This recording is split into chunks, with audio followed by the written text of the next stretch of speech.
শুধু যে আমরাই আমাদের জীবনে ব্যস্ত তা কিন্তু নয়, ওরাও কিন্তু ওদের মতো করে ওদের জীবনে ব্যস্ত। Good morning everyone, welcome back to the channel রোজনাম চ্যানেল। আজকে একটু দেরি করে ঘুম থেকে উঠেছি। আসলে আজকে রান্নাতে দিয়ে এসেছি বলে আমার আজকে চাপটা একটু কম। দুদিন পর পর একটু তাড়াতাড়ি উঠেছিলাম ঘুম থেকে, আর কালকে রাত্রিবেলা সমস্ত কাজকর্ম সেরে তারপরে ঘুমিয়েছি। কালকে কিন্তু আর তাড়াতাড়ি ঘুমানো হয়নি, কালকে 1:30টাই বেজে গেছে। মাঝে মধ্যে এক আধ দিন একটু রাত করে ঘুমালে কোনো প্রবলেম নেই, কিন্তু রোজ যদি রাত করা হয় তখনই প্রবলেমটা হয়ে যায়। এখন উঠেই সকালবেলা ঘুম থেকে উঠেই রান্নাবান্না তো দিয়ে দিয়েছি, সবজি তেমন কিছু ছিল না। এখন প্রচণ্ড গরম পড়েছে যেহেতু, তাই জন্য এখন বেশি বেশি সবজি কিনলে না পচে যাচ্ছে। দেখলাম এখান দিয়ে সবজির ভ্যান যাচ্ছে, আর সকালে যিনি সবজি নিয়ে যান না, উনি প্রচণ্ড একদম ফ্রেশ সবজি বিক্রি করেন, ওনার থেকে সবজি কিনে নিয়েছি। রাকেশ তো এমনিতে সবজি আনেই, রাকেশকে বললে নিয়ে আসে, কিন্তু আজকে ওর ক্লাস আছে না বৃহস্পতিবার, ফিরতে ফিরতে অনেক দেরি হয়ে যাবে, 10:30 বেজে যাবে। ক্লাস করিয়ে বেরোতেই 10টা প্রায় বেজে যায়। তাই জন্য ওকে আর চাপ দিলাম না, নিজেই কিনে নিয়েছি। কী কিনেছি তোমাকে দেখাই, আর দিনটাকে শুরু করি। চলো দেখতে থাকো আজকের ভিডিওটা। তোমাদেরকে তো সবসময়ই বলি সবজি খেতে আমি খুব ভালোবাসি, ওই জন্য যখনই সবজির ভ্যান যায় না দেখতে থাকি কোনটা নেওয়া যায়। আজকে সকালবেলা মাছটা করতে দিয়েছিলাম পটল দিয়ে, তবে পটলের তুলনায় ঝিঙে আলু দিয়ে মাছের ঝোল খেতে আমি বেশি ভালোবাসি। ওই জন্য ওই যেই সবজির ভ্যানের শব্দ শুনেছি দৌড়ে গেছি বাইরে। আসলে ঝিঙে জিনিসটাই খেতে আমি ভালোবাসি, সে ঝিঙে পোস্তই হোক আর ঝিঙে আলু দিয়ে মাছের ঝোলই হোক। বেশ অনেক সবজি কিনে নিয়েছি 100 টাকা দিয়ে, ঠকে যায়নি তো বলো তো?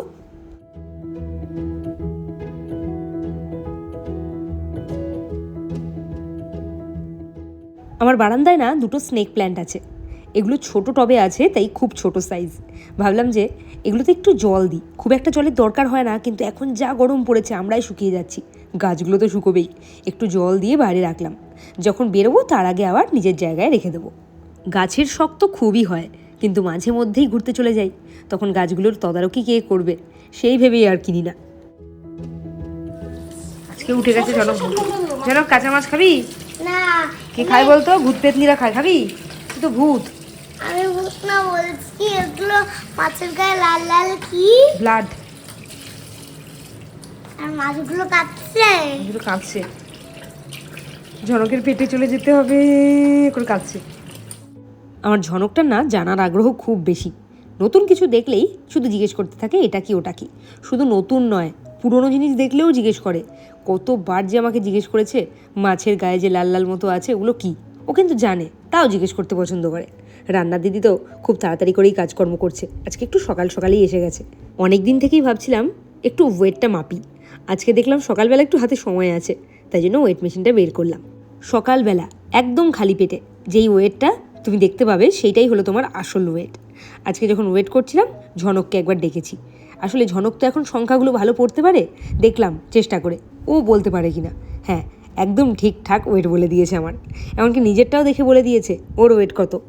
বাচ্চারা বড় হলে না মায়ের একটা সঙ্গী হয়, এই কথাটা একদম সত্যি। এখন থেকেই সেটা বুঝতে পারছি। এই যে আজকে যেমন আমাকে একটু হেল্প করে দিল, এর থেকেও যখন বড় হবে তখন আমার ভিডিওর কাজে ও অনেক হেল্প করে দিতে পারবে। এখন যেমন ক্যামেরা ধরতে হলেই রাকেশকে ডাকি, তখন ঝনককে বলবো, আর ঝনক তো সবসময়ই আমার সাথে আছে। ঘুরে ফিরে না সবারই একটু করে ওয়েট কমে গেছে। আসলে ওইখানে তো ঠিকমতো খাওয়া দাওয়াটা হয়নি, ওই কারণেই। দেখতেই পাচ্ছ ঝনক কয়েকদিন ধরে তাড়াতাড়ি ঘুম থেকে উঠে যাচ্ছে। আজকে ভাবলাম যে আমার তো খুব একটা কাজের চাপ নেই, রান্নার দিদি এসেছে সকালে তোমাকে বললামই, এখন একটু ওকে গান করাই। কিন্তু ওরা কি ফোনের সাথে গান করবে, হারমোনিয়ামের সাথে করবে না। হারমোনিয়াম বাজানো শিখতে হবে না? হ্যাঁ হবে তো। হারমোনিয়াম বাজিয়ে গান না করলে কেউ বলবে না যে তুমি খুব সুন্দর গান করো। মা আর স্যার হারমোনিয়াম বাজিয়ে দিলে কেউ বলবে না। এদিকে এসো আমার কাছে, সারেগামা বাজাবে, এদিকে এসো, চলে এসো চলে এসো, তাড়াতাড়ি এসো আমার কোলে। হাতে যত সময়ই থাক না কেন, ঝনককে গান করতে নিয়ে বসালে না সেই সময়টাও আমার কম পড়েছে বলে মনে হয়। দেখলে তো ডাকার কতক্ষণ পর এলো। সুন্দর। এবার আমি বেলো করবো, তুমি সারেগামা বাজাবে। নাও, দুটো ব্ল্যাকের তলারটা হলো সা, বাজাও। সুন্দর। দুটো ব্ল্যাক কোনটা? তাহলে দুটো ব্ল্যাক, এই যে দুটো ব্ল্যাকের তলারটা সা, বাজাও। করো।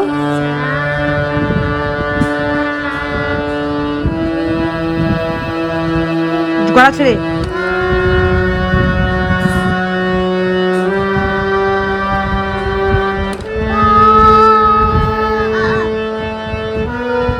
ওকে তো গান করতে নিয়ে বসিয়েছি, কিন্তু আমার মাথাটা গরম হয় কখন বলো তো? ও যখন প্রচণ্ড অন্যমনস্ক হয়ে প্রত্যেকটা জানা জিনিস ভুল করে তখনই। গানটা কিন্তু হয়নি ঝনক, হ্যাঁ গানটা কিন্তু একদম হয়নি। আজকে সন্ধ্যেবেলা গান প্র্যাকটিস করাবো, হারমোনিয়ামটা ওখানে নেই বলে মুশকিল হয়ে যায়। এই গান নিয়ে বসাতে গেলেই দেরি হয়ে যায়। কটা বাজে দেখো, এই যে 8:20 বেজে গেছে। বসেছিলাম হলো 7:40, ভাবলাম যে 20 মিনিট 25 মিনিটের মধ্যে উঠে যাবো, পারি না উঠতে। যতদিন গান নিয়ে বসিয়েছি ব্যাস দেরি হয়ে যায়। দেরি হয়ে গেলেও না, এখন একটা জিনিস তোমাদের সাথে শেয়ার না করলে ঠিক পোষায় না, তাই জন্য তোমাদের সাথে শেয়ার করে দিয়েছি কিন্তু শর্ট ভিডিওতে। মেলা থেকে কালকে কী কিনেছি আর একদম ছড়িয়ে ফেলেছি। এখন এগুলো গুছিয়ে নিয়ে তারপরে যাবো স্নানে। ঘরের কাজে কিন্তু রাকেশ প্রচণ্ড স্লো, ওই জন্য আমি ভাবি আমার হাতে যদি একটু সময় থাকে এই কাজগুলো আমি করে রেখেই যাই।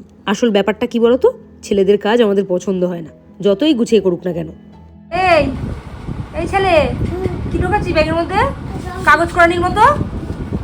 এই কাগজ করানি, দেখো দেখো সারাদিন কতগুলো কাগজ নিয়ে ওর কারবার। কাগজ করানির মতো কি ঢোকাচ্ছি ব্যাগে?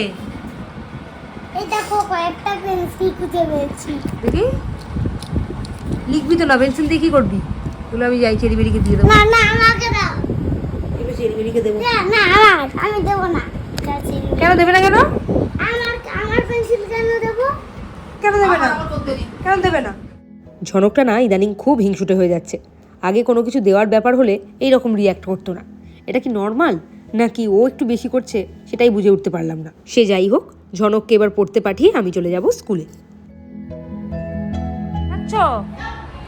হ্যাঁ কি খাচ্ছ তুমি? মা বলতে পারে না, চেরি বলতে পারে। তোমাদেরকে তো আমি বলেইছি চেরি আর বেরি এখন দুজনেই মিলে স্কুলে আসে।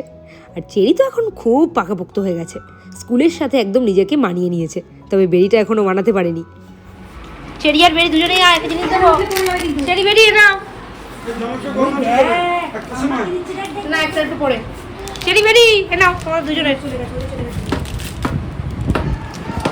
সুন্দর সুন্দর ক্লিপ, বাবা কি সুন্দর সুন্দর মাথায় লাগাবে এগুলো। এই চেরি দেখ, টাকা ওইদিকে দেখ, এটা মাম্মা দিয়েছে। দেখছি মাথাটা। কালকে কিন্তু মেলা থেকে আমি চেরি বেরির জন্য এইটাই নিয়ে এসেছি। খেলনা আনলে না দুজনের মধ্যে মারপিট বেঁধে যায় ওটা নিয়ে। ওঠাবো না ওঠাবো না, দেখি দে হাতটা দে, হাতটা দে। স্কুলের স্টুডেন্টরা অনেক সময় কার্ড বানিয়ে ম্যাডামদেরকে দেয়। সেই একটা কার্ড কালেক্ট করেছে, তার থেকে যত স্টোন ছিল মানে এই স্টিকারগুলো খুলে নিয়ে হাতের মধ্যে পড়েছে। আর পরে নিয়ে বলছে ওর হাতটা নাকি সেজে গুজে এখন বিয়ে বাড়ি যাবে। কি কাণ্ড ভাবো। তারপরে আবার বলছে যে এগুলো নাকি ডায়মন্ড। আমাকে বলছে তোমাকে দাঁড়াও পার্পল ডায়মন্ডটা লাগিয়ে দিই। ওই দেখো আমাকে নাকি পার্পল ডায়মন্ড লাগিয়েছে, আর ওর হাতে নাকি প্রচুর ডায়মন্ড। আজকে পুরো দুপুরটা কাটিয়েছে এইগুলো নিয়ে। এই হাতের মধ্যে এগুলো পড়ে ও 3 তলা পর্যন্ত উঠেছে। আর উঠতে উঠতে যে কতগুলো মাটির মধ্যে পড়েছে, আর মাটি থেকে কুড়িয়ে কুড়িয়ে তুলেছে, মানে একটাকেও নষ্ট হতে দেওয়া যাবে না, প্রত্যেকটা একদম গুছিয়ে নিয়ে গেছে।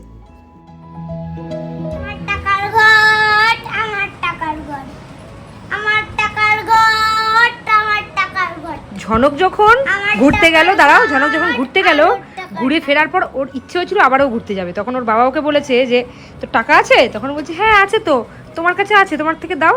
তখন রাকেশ বলেছে, ওর বাবা ওকে বলেছে তুমি একটা ঘট নিয়ে ঘটে রোজ টাকা জমাবে। আর সেই কথাটা রাকেশ আবার বাবাকে বলে রেখেছিল, মানে আমার বাবার কথা বলছি। ঝনকের দাদু ভাই ঝনকের জন্য এই ঘরটা এনে দিয়েছে, ঝনক এখন রোজ এটাতে টাকা জমাবে, তাই তো?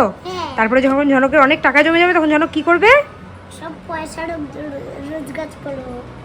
রোজগার করবি? রোজগার যখন অনেক হয়ে যাবে তখন কি করবি টাকাটা দিয়ে? অনেক যখন ভরা হবে তখন আমি রোজগার করব। কি বলছিস তুই? বলে তখন ওই টাকাটা দিয়ে আমি অনেক কিছু কিনতে পারবো, তারপরে ওই ঘুরতে যাব। তখন ওই টাকাটা দিয়ে অনেক কিছু কিনতে পারবো, ঘুরতে যাব।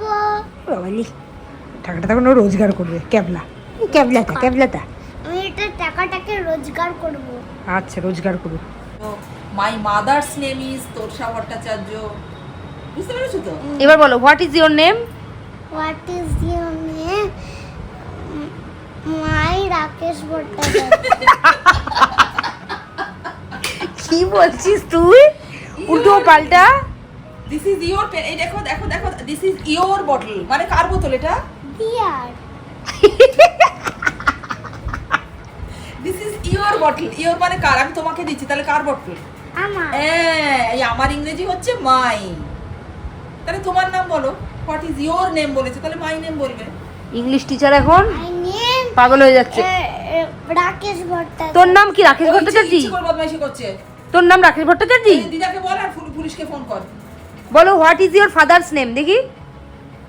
ফাদার্স নেম আমার বাবার নাম। হ্যাঁ বলো। মাই ফাদার্স নেম ইজ, বলো। মাই ফাদার্স নেম ইজ হ্যাঁ, রাকেশ ভট্টাচার্য। বাস এই এবার এবার বলো what is your mother's name. Father's নেমটা কি? মাই দিয়েই শুরু করতে হবে সব কটা। মাই হ্যাঁ, মাদার্স নেম ইজ তোষা আবার ইজ বলছি কেন, দুবার ইজ বলছি কেন? মাই মাদার্স নেম ইজ, তোষা ভট্টাচার্য। এবার পুরোটা বলো what is your mother's name, আবার বলো। হোয়াট ইজ ইউর এটা তোমাকে বলতে হবে, তুমি কোশ্চেনটা বলতে হবে। আজকে আমি আর মা দুজন মিলে একেবারে পাগল হয়ে গেছি এই ছেলেটাকে সামান্য একটা ব্যাপার বোঝাতে গিয়ে। কি অবস্থা ভাবো তো। আমাদের কাছে হয়তো এটা খুবই সহজ, কিন্তু ওদের ওই ছোট্ট ব্রেনে এটা কিন্তু খুব কঠিন। অনেকক্ষণ চেষ্টা করার পর 3টে জিনিস ওকে শেখাতে পেরেছি, যেমন what is your name, what is your father's name আর what is your mother's name. ব্যাস, এই 3টে মুখস্থ করিয়েই আজকে ছেড়ে দিয়েছি, আর বাদবাকিগুলো পড়ানোর চেষ্টাও করিনি। ওই যে সেদিন তোমাদেরকে বললাম না, হাতে গোনা আর মাত্র কয়েকটা দিন বাকি ওর পরীক্ষার সময় তো এই কোশ্চেনগুলো ধরবে, তখন যদি এরকম উল্টোপাল্টা উত্তর দেয়, মান সম্মান কোথায় থাকবে বলো তো আমাদের? টিচাররা ভাববে মা বাড়িতে একটুও দেখে না, কিচ্ছু পড়ায় না, ওই জন্যই এই অবস্থা। কিছুক্ষণ পড়িয়ে তারপরে লেখাতে বসালাম। বাড়িতে ঢুকতে ঢুকতে 10টা বেজে গেছে, আর বাড়িতে ঢোকা মাত্রই এই ছেলেটা প্রত্যেক দিন যা করে, একটা সাইকেল আছে ওর, সেই সাইকেলটা নিয়ে ঘরের মধ্যে এমন স্পিডে চালাবে মনে হয় যেন মানে হেলিকপ্টার চলছে ওই দেখো। আর গিয়ে কিন্তু জায়গা মতো ঠিক ব্রেকটা মেরে দেয় পা দিয়ে। স্পিডটা দেখছো তো? দেখো দেখো দেখো দেখো, ধাক্কা খাবে না, ওই দেখো ওই দেখো। দেখে মনে হবে তোমার সাথে ধাক্কা খেয়ে যাবে, কিন্তু খাবে না। ওই দেখো, কায়দা করতে যাস না বেশি, লাগবে কিন্তু যেন পায়ে। এবার কিন্তু পায়ে লাগলো। আর ঘরের মধ্যে এরকম এলোপাথারি চালায় সবসময়, যে স্কুলে যাবো যখন তখন তো প্রচণ্ড তাড়া থাকে, এদিকে হয়তো টিফিন গোছাচ্ছি, এদিকে খাওয়া দাওয়া হচ্ছে, রান্না দিদি রান্না করছে, গীতা দি এখানে কাজ করছে, তার মধ্যে এরকম পাইপের প্যাপের করে চালাবে, বারণ করলে শুনবে না। এখন ইদানিং এটারও খুব নেশা হয়েছে। এবার আর কি, বাড়িতে ঢুকে গেছি, কাজে লেগে পড়ি। এতক্ষণ ওইখানে ছিলাম, ওইখানে একটু বসে বসে কাজ করছিলাম, পড়াশোনা করাচ্ছিলাম ওকে, নিজেও একটু এডিটের কাজ এগোচ্ছিলাম। এবার এসে গেছি, দৌড়দৌড়ি কাজ শুরু করে দিই তাড়াতাড়ি করে, নাহলে রাতে শুতে শুতে সেই 12:30 একটা বেজে যাবে। গরম পড়েছে, এখন রাত্রিবেলা আমাদের আর রুটি খেতে ইচ্ছে করছে না, তাই তো? মনে হচ্ছে কিছুই ইচ্ছে করছে না। ওই জন্য তো তোমার শাশুড়ি মা পাঠিয়ে দিয়েছে নাও টক ডাল, আর ডালটা এত ভালো হয়েছে দেখো, পুরো জল, টক জল, ঠান্ডা ঠান্ডা টক জল। সবচেয়ে উপাদেয় একটুখানি ফ্রিজে রাখা আছে কি? হ্যাঁ ঠান্ডা। এটা এখন মনে হচ্ছে শুধু এটাই খাই, এটা খেয়ে পেট ভরিয়ে ফেলি। আর আজকে এত কাজের চাপ, অফিস থেকে এসে সোজা ক্লাসে ঢুকেছে, খেতেও আসেনি, এত ব্যস্ত সে। মানে দুপুরবেলা খাওয়ার পর আবার রাত্রে খাওয়া চলছে, তাতেও নাকি খিদে পায়নি। না এখন পেয়েছে, কিন্তু খাওয়া যাচ্ছে না, মানে একটুখানি খেলেই মনে হচ্ছে আর খাবো না। হ্যাঁ গরমের চোটে সবারই এক অবস্থা। এসে স্নান টান করলাম, পুরো ফ্রেশ লাগছে এখন। সুখের জীবন, তাই না? হ্যাঁ, জীবন তাই না? কি সুখের জীবন তোমার, তাই না? কি সুখের জীবন এই তাই না? আগে আগে শুয়ে পড়ো, পরে ওঠো। আবার এখন কি যেন দেখছো, ওয়েব সিরিজ। সুখের জীবন আর কি করে ইয়ে হচ্ছে, রেকর্ডিং নেই, কাজকর্ম নেই, বাজার করার পয়সা নেই, সুখের জীবন আর কি? মানে পুরুষ মানুষের টেনশন বুঝবে না তুমি। পুরুষ মানুষের টেনশন বুঝবে না তুমি। কি বলছিস? পুরুষ মানুষ টেনশন বুঝবে না। তুই কি পুরুষ মানুষ না নারী মানুষ? পুরুষ। তুই পুরুষ? হ্যাঁ। ও, তাহলে তুই তো টেনশন করবি বড় হয়ে বাবার মতো। কি দেখছো একটু দেখি তো, একটু দেখি দেখি দেখি একটু দেখি। বাবা, এইসব কি দেখছো তুমি? হ্যাঁ, এই হঠাৎ করে ফেসবুকে একটা ইয়ে এসেছিল, এই 1 টাকায় দেখুন, দেখছি। এখন 1 টাকা এটা ইনস্টল করেছো? ওই করো তুমি। 12টার সময় আবার ডাউন ডিলিট করে দেবো, নাহলে টাকা কেটে নেবে। ওরে কিপটে, তা আবার কি? কিপটে রে কিপটে, হার কিপটে। আবার আনইনস্টল করার পর যদি আবার কখনো দেখতে হয়, আবার পরে আবার 1 টাকা ইনস্টল করবো। এই বুদ্ধিটা কিন্তু ভালো। আজকের দিনটা একটু তাড়াতাড়ি শেষ করছি, সবে বেজেছে 11:30। আমাদের 11:30 বাজে মানে খুব একটা রাত হয়নি, 12টা 12:30 বেজে যাওয়া মানে অনেকটা রাত হয়েছে, এখন শোয়া যেতে পারে। আজকে একটু তাড়াতাড়ি কাজ করবো, সেরে ফেলেছি এসে। আসলে রাকেশের এত খিদে পেয়ে গেছিলো, ওই যে বললাম অফিস থেকে ফিরে ক্লাস করতে ঢুকে গেছিলো, খেতে পারেনি, ওই জন্য ওর তাড়া ছিল বলেই আর ও তাড়াতাড়ি করে খেতে দিলাম, তাড়াতাড়ি করে শোয়াটা হলো। ঝনকবাবু শুয়ে পড়েছেন, ঘুমননি এখনও, আরেকজন এখন শুয়ে শুয়ে ওয়েব সিরিজ দেখছেন, আর আমি কাজের মানুষ, এখন কাজ করতে বসি। শুনলে আবার কানে হেডফোন গোজা আছে, যদি শোনে না তাহলে আবার হাজার কথা বলবে। তার থেকে বাবা এখনই তোমার থেকে টাটা নিয়ে নিই, কালকে আবার নতুন ব্লগে দেখা করবো। চলো আজকের মতো গুড নাইট, টাটা।